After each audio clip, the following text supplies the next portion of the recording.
Well, folks, we are in the trailer getting ready to repeat my very first video that I did a long time ago when I decided to get on YouTube.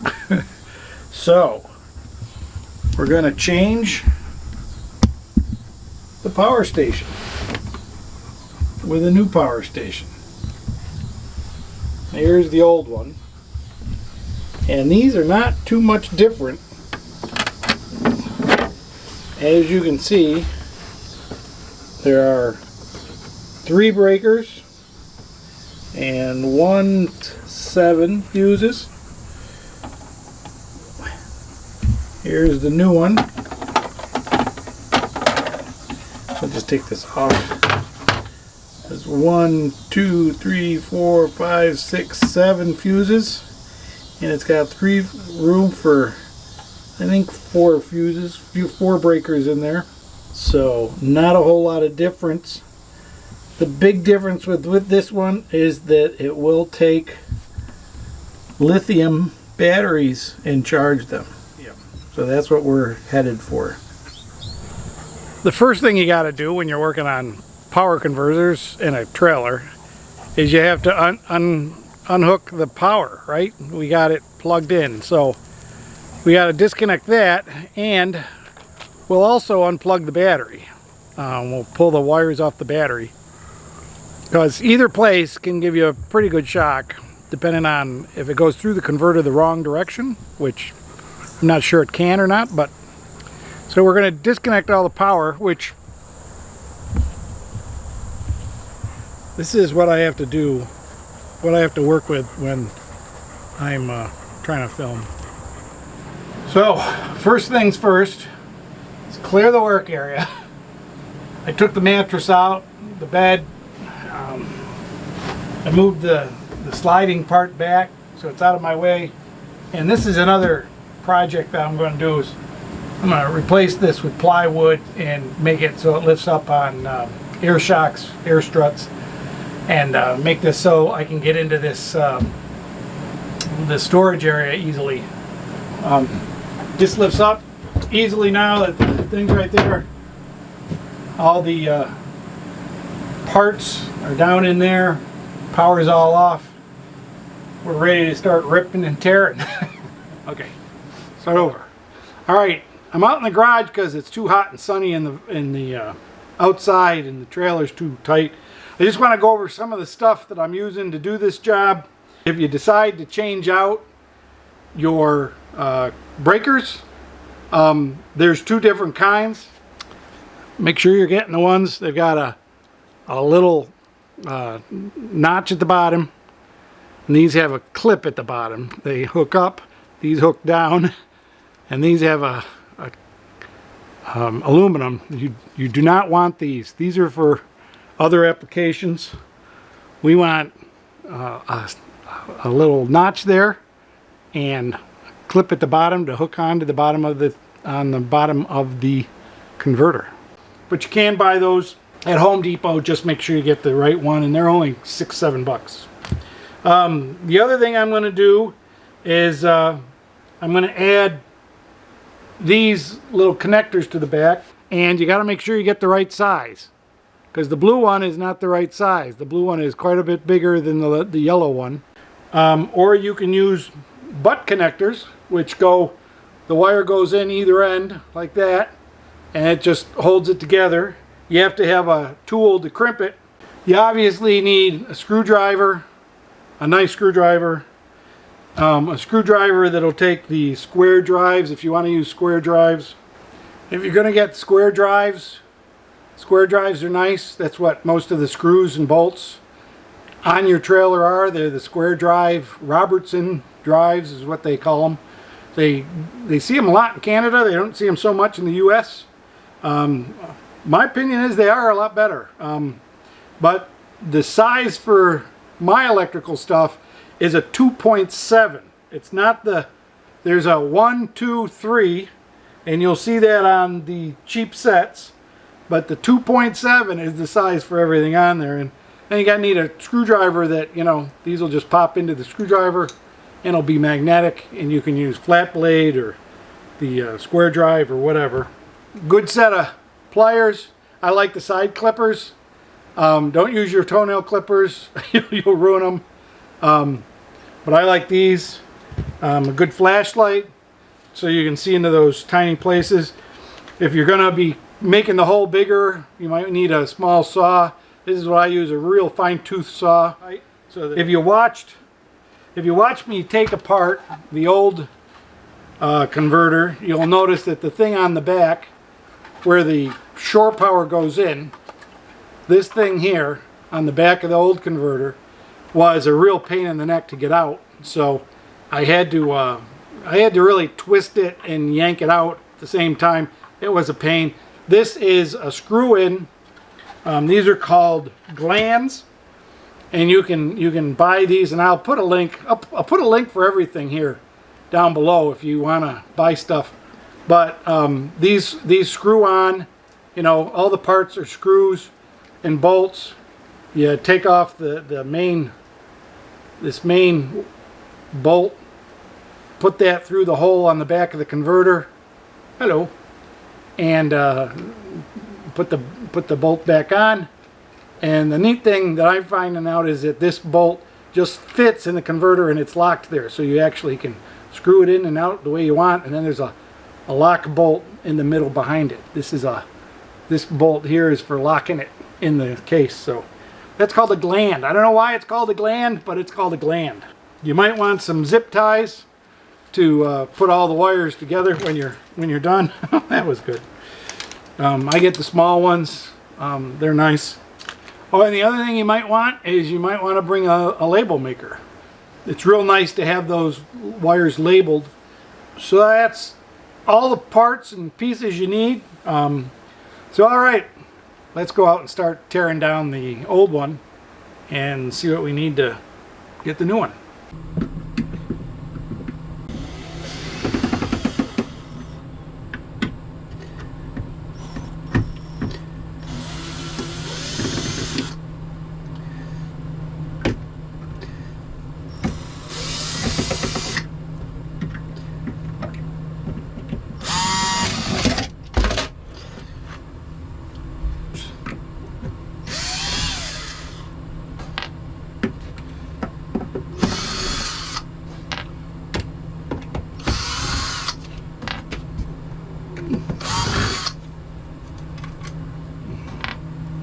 Now while it's in here, I'm going to take this thing off.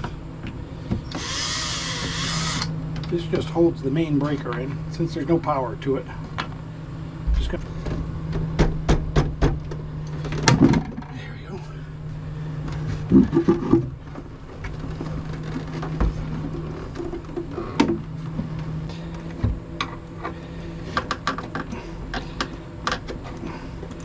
They just pull out from the top and then lift out from the bottom. Of course, they got wires in them, so they don't come out as nice and easy, but there we go. There's the 30.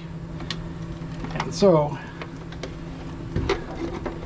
now we go in and take out the wires. Again, no power on these.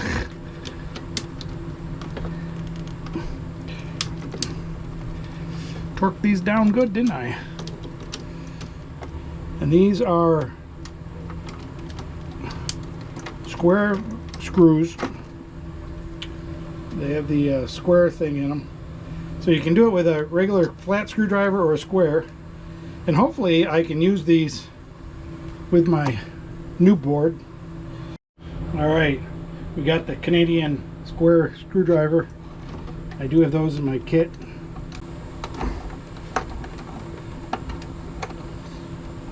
Whew.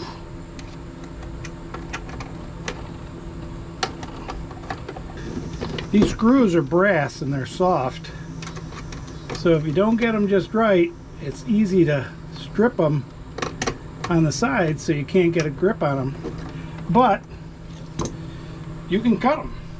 So that's what we're going to do. So nice pair of clippers, we'll just snip that. And those all come out. Now the ground wires are on the other side. We'll try those. There's one. There's two. There's three. There's four. Last but not least, sure, the last one's going to be the hard one, huh? There's the last one. All right, they're all loosened. There. So now, around the back, you've got the house wires that should come right out. But since it's a bird's nest in there, they don't come out easy. Here they come. They're coming. There goes one house wire. There comes the other house wire, along with the ground wire from the chassis.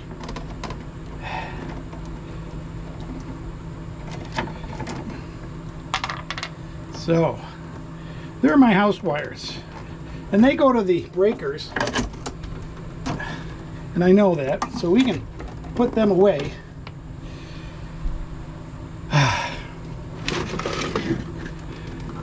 And then we've got the shore power down here, which I can't remember how this undoes, but I know it does. Well, with a little persuasion, we got that shore power connector out, and we just unscrewed it off the end of the wire. Now we've got all the 12 volt, and these are marked. Luckily, when I put them in before, I put labels on them all, so I know where they go, and I know where all these go for fuses. So all we really need to do is crimp and put these back together just the way we had them. And this is a really neat way to do this. I really should have a cap for it, or at least put tape around it, but I had plans to put in some new other stuff, and I never did. But famous last plans. So we're gonna unscrew all of these and try to match them up to the other ones. So it is time to get the WIFCO out of the way, which means to unhook all these things. And I've got labels on what these are, so I've unhooked the battery one, and I'm going to just unhook these. Are just basic 12 volt connections for all the appliances. We're just going to loosen these up, take them out. This is the easy way to do this. If you don't have one of these blocks, which you probably don't, A-Liner puts these all together with wire nuts. But if you want to make it easier, if you ever have to do it again, now we can now move the, oh, we gotta get this thing out of here. Gotta get the ground.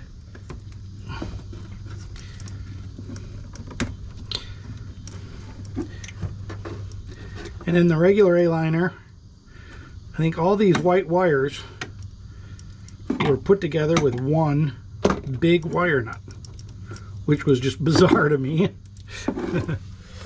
There's one.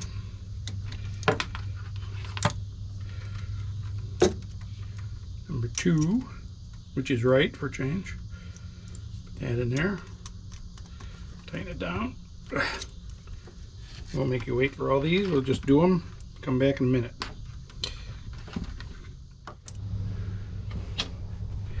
Now I'm just gonna zip tie these together so they're just a little neater. Now for the big wires. We gotta make this so it's looks like it's one wire. Ooh, ow, ow. So it'll go through that gland. And the idea is to get it into a point. I'll push it through there. There we go. And the big part goes through there. And then we can tighten this down, and that'll squeeze that. And it's in there good. We take our brand new 30 amp and it's off. Not that it matters because there's no electricity. And we take this black guy here and we push him in the bottom. There.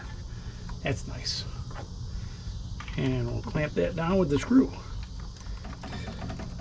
Good tight down there. Check it. It's in there good. Now, that's the power coming in from the shore, and it goes through this 30 amp breaker. So this, when it clicks in to this control bar up here, that will power all the 20 amps. So that is how that works. So we're going to clip that in there.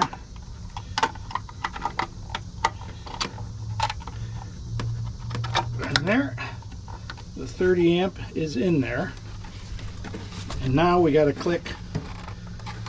Now we got to put the green with the other green and the white with the other white. And again,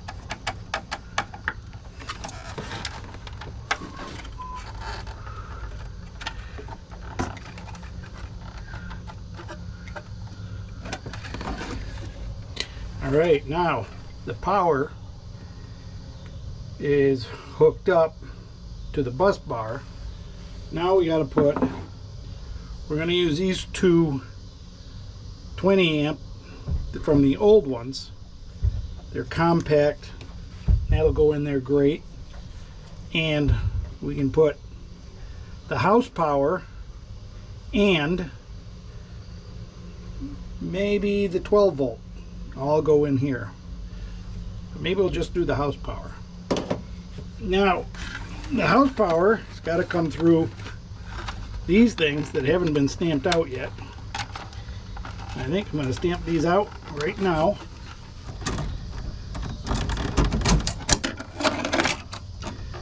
The two house power wires.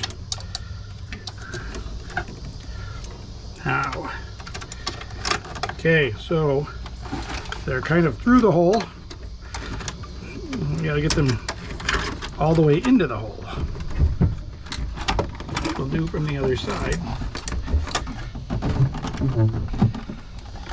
Now from here on in, this becomes a bird's nest. And my feeling is the easy way to do this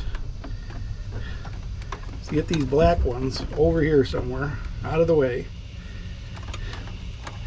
and try to get the white ones to go underneath everything into their thing, to their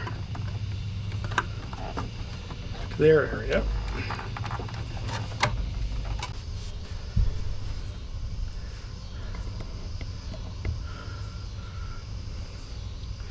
So there's the two holes and the two screws. So we got our everything to the ready, and we just push that in there. Push.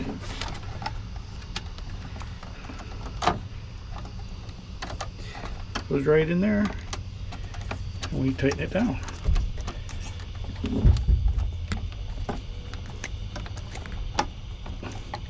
I want to make sure it takes a bite into the wire, and the other wire we're a little short, so let's get that up a little bit. There we go. Put that one in the other side. The other side. Tighten that one down.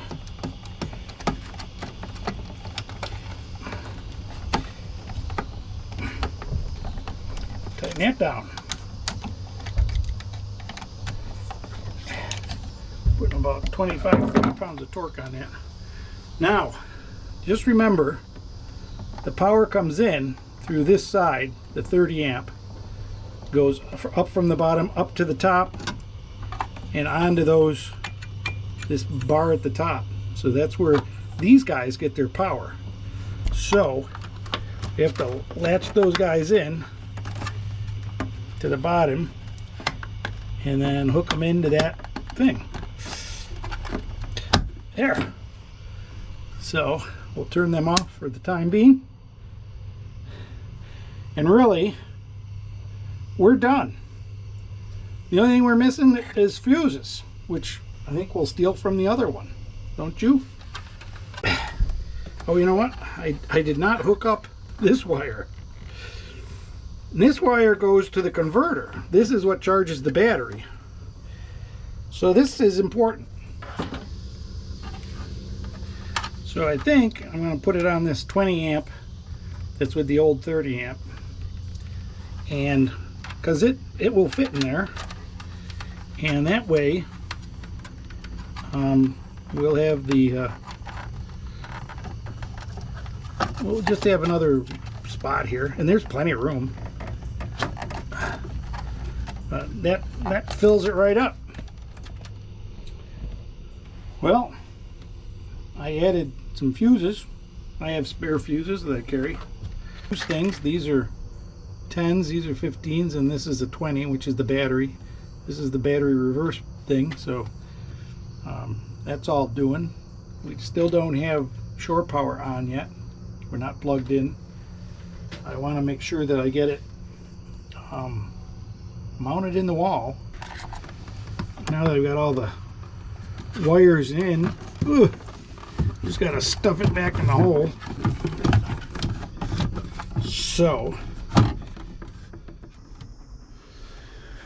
okay, we have gotten it all buttoned back up. Added a few extra zip ties to the wiring so it is a little neater and a little contained. Might make it a pain in the neck the next time I change it. So I have to clip zip ties to get it out. But everything's hooked up. We've got the battery on so that the little green light is flashing, and everything battery wise works. We've tried the water pump, the water heater, the fridge fans, the fridge, all the lights work. So I think the 12 volt is in good shape. Now we got to plug it into the house power, and we'll check the little tester over there, and we're going to leave the fuses off until we get everything running.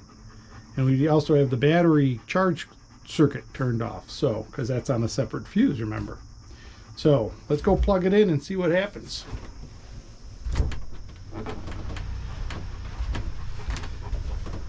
Okay, it's plugged in,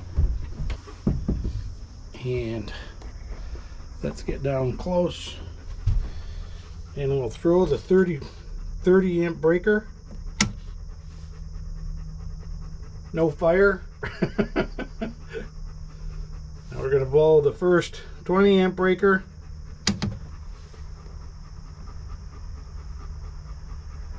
Still no fire.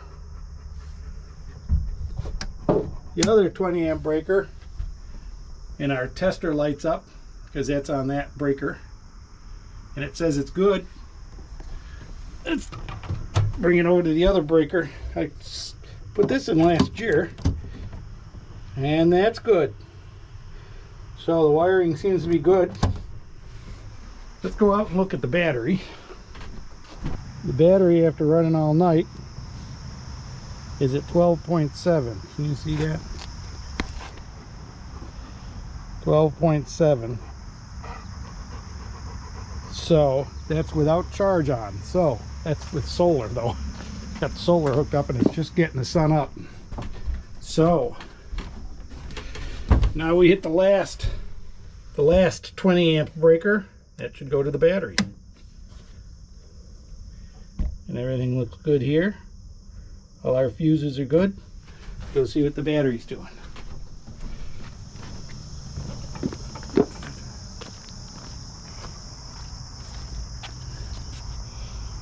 And the battery is at 30.3, which is a nice trickle charge. The battery was full, so that's good. So looks like everything's working. So folks, that's another wonderful video on trailer repair and replacement. And the next thing we got to do is take down that solar panel up there and replace that with a twice the size solar panel, which I'm going to do something different this time around, make it a little easier to work on and change it, and maybe dress up the camper just a little bit. So that'll be the next video, I hope. Changing the solar panel and the solar charge controller. So in the meantime, stay safe, go traveling, go get out and explore. Thanks for watching. Don't forget to subscribe, like, and share. All right? Bye-bye, folks.